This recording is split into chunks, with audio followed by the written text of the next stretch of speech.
Alors, premier point, la réduction de ce qu'on appelle ici la bulle sociale. Alors, la bulle sociale, c'est le nombre de personnes qu'on a le droit de fréquenter de manière rapprochée chaque semaine. Nous voulons une libéralisation du droit à l'avortement. Le micro est rapidement coupé. La garde est appelée pour faire évacuer le petit groupe. Boris Johnson a présenté hier un projet de loi qui revient sur l'accord pourtant signé en janvier. L'Union européenne est en colère. Elle dénonce une violation du droit international. Ces quelques exemples tirés dans l'actualité proche nous montrent bien qu'il n'est pas possible d'échapper au droit. Le droit a l'air d'être partout, tout le temps autour de nous. Mais depuis que vous avez commencé vos études de droit, est-ce que vous vous êtes déjà demandé ce que c'était finalement le droit? Ce que cela voulait dire d'avoir le droit, ou encore même d'étudier le droit? Non?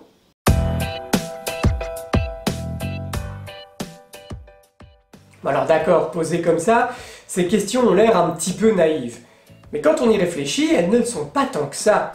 D'ailleurs, il suffit d'ouvrir un dictionnaire pour se rendre compte que le droit, il n'est pas du genre à se laisser enfermer dans une seule définition. Quoi? Comment ça? Attends, laisse-moi voir. Drink, drive-in, droit. Ah ouais, quand même, ouais. Mais du coup, c'est quoi le droit? La difficulté, c'est qu'il y a autant de définitions qu'il y a d'auteurs qui ont travaillé sur la question. Alors ceci dit, on peut quand même voir émerger quelques éléments qui semblent faire consensus. On retient donc généralement 3 acceptions du droit. D'abord, il y a le droit, entendu comme un ensemble de règles qui régissent la conduite des hommes et des femmes en société, c'est-à-dire les rapports sociaux. Ça, c'est la définition qu'Émile Littré en donne en 1863. On parle alors du droit objectif. Alors attention, ici, lorsqu'on dit objectif, on ne vise pas objectif au sens commun du terme, c'est-à-dire qui correspond à la réalité des choses. Objectif vise plutôt ici à appuyer sur le fait que l'on parle du droit comme objet d'étude. On peut également entendre le droit comme une prérogative ou un pouvoir qui est reconnu à un individu. Par exemple, le droit à la vie privée, le droit de se marier ou le droit de propriété. Dans cette acception, on parlera plus volontiers de droit subjectif. Subjectif parce que ce sont des prérogatives qui sont reconnues à des sujets de droit. Et puis, quand vous vous pavanez fièrement en rappelant à tout va que vous étudiez le droit,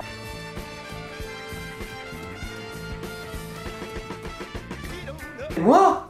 Ah non, j'ai jamais fait ça, moi.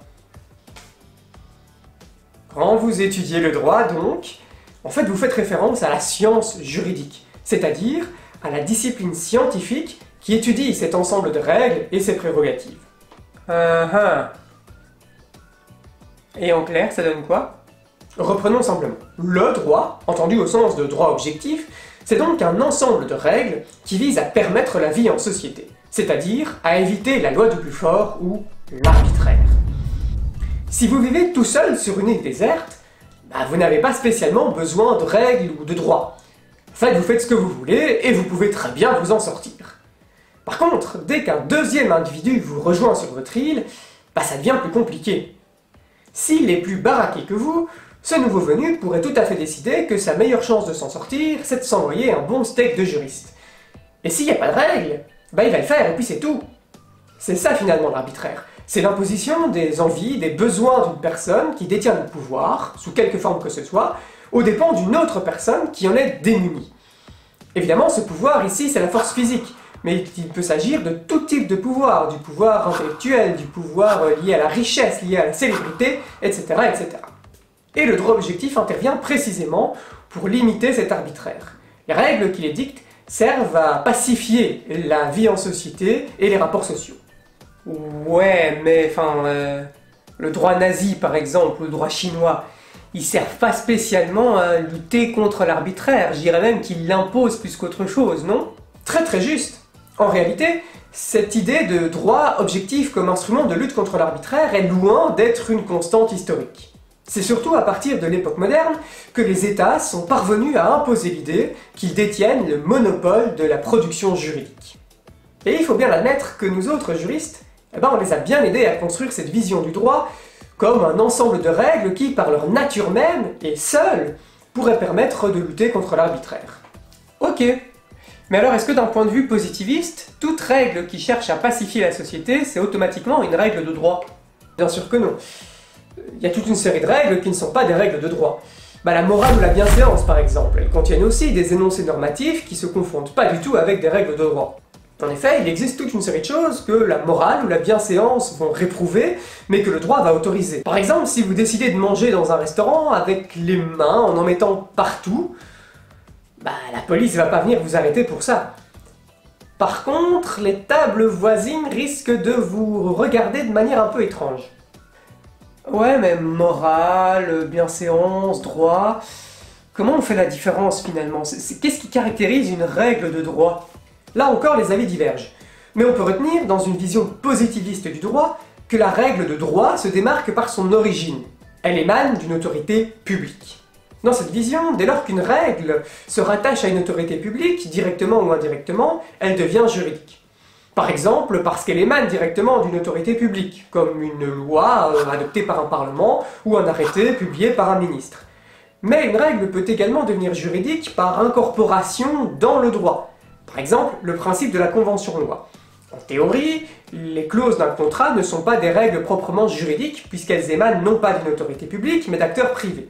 Cependant, le principe de la convention-loi, qui lui est une règle juridique, précise que le contrat tient lieu de loi entre parties, et donc érige ces règles d'origine privée en règles publiques, en règles donc juridiques entre ces deux parties.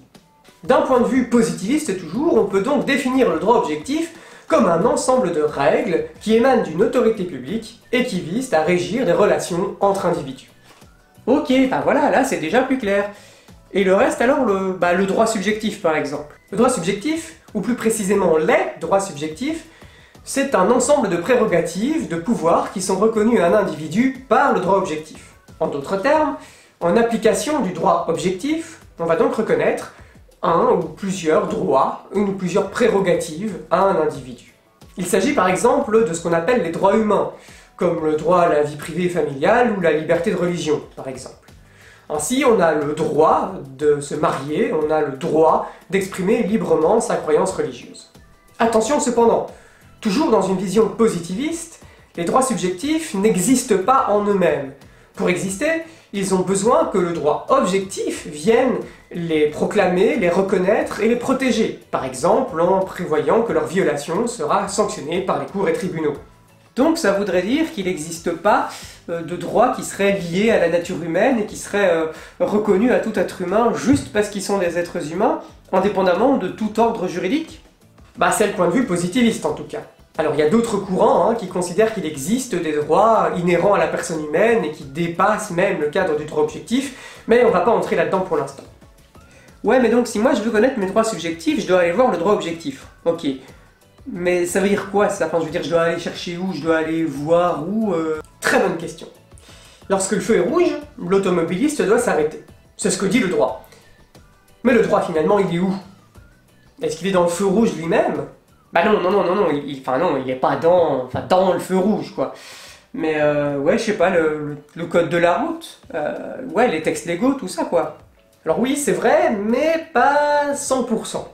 En fait, pour connaître les règles applicables à une situation, le juriste doit consulter les sources du droit. On distingue classiquement deux grands types de sources du droit. Les sources matérielles, d'une part, et les sources formelles, d'autre part.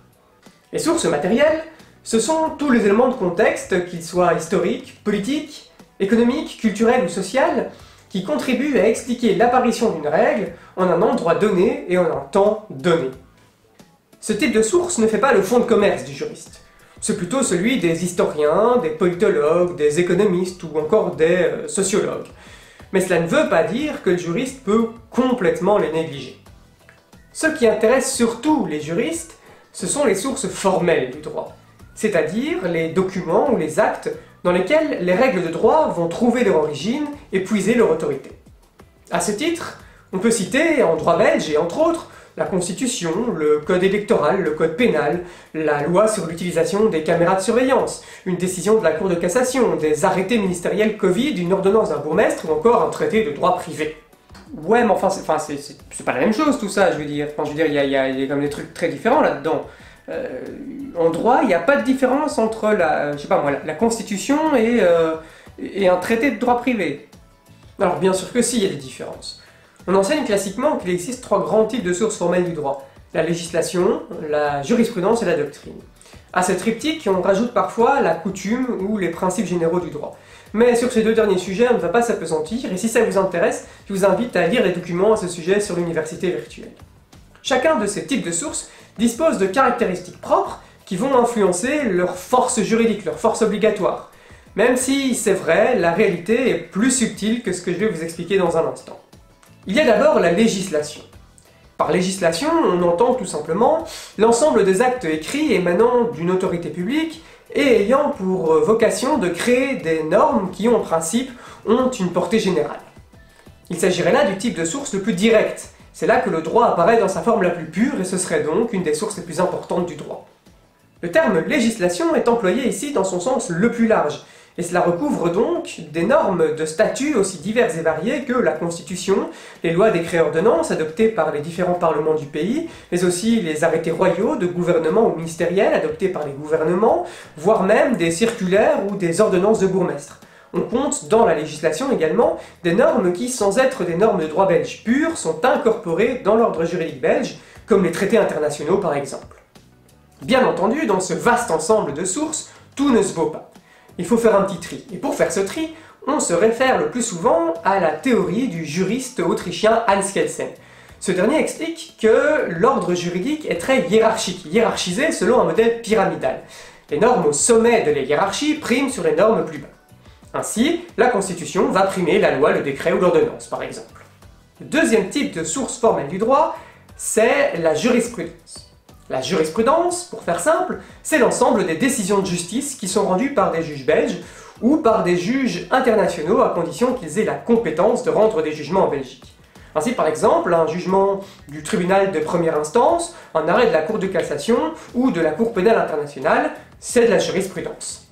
D'un certain point de vue, la jurisprudence serait une source indirecte du droit, c'est-à-dire qu'elle ne contiendrait pas en elle-même des règles de droit. La mission du juge, ce n'est pas de créer du droit. Ça, c'est le Parlement qui fait. La mission du juge, c'est d'interpréter le droit, d'expliquer comment appliquer le droit à telle ou telle situation. Et éventuellement, il peut tenter de combler les lacunes de la loi, mais il ne peut pas, à partir de rien, créer un droit nouveau. Enfin, le troisième type de source formelle du droit, c'est la doctrine.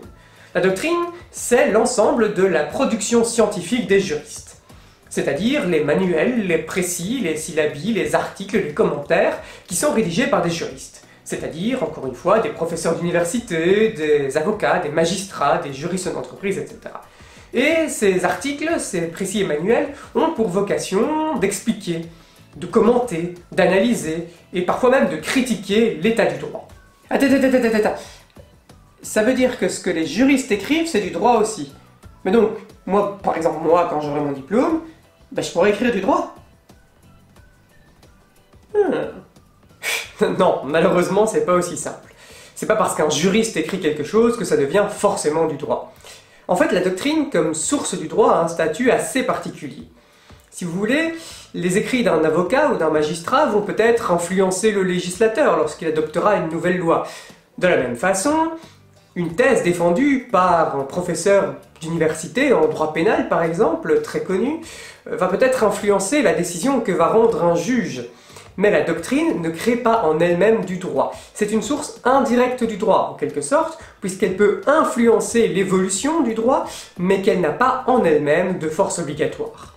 Donc, si j'ai bien compris que je résume, les sources formelles du droit, c'est d'abord la législation, donc la Constitution, les lois, tout ça, hein, puis la jurisprudence, qui va interpréter et appliquer la législation, et alors après, il y a la doctrine, qui commente, qui analyse et qui critique le droit de manière large, donc la législation, la jurisprudence et la doctrine d'avant, tout ça. C'est ça, hein, j'ai bien compris. Ouais, c'est tout à fait ça. 100% compris, 20 sur 20.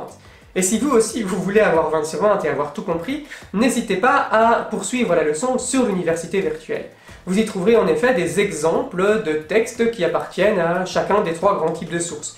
Vous y trouverez aussi des exercices qui vous demanderont de savoir reconnaître ces sources du droit. On vous donnera par exemple un texte et on vous demandera est-ce que c'est de la doctrine.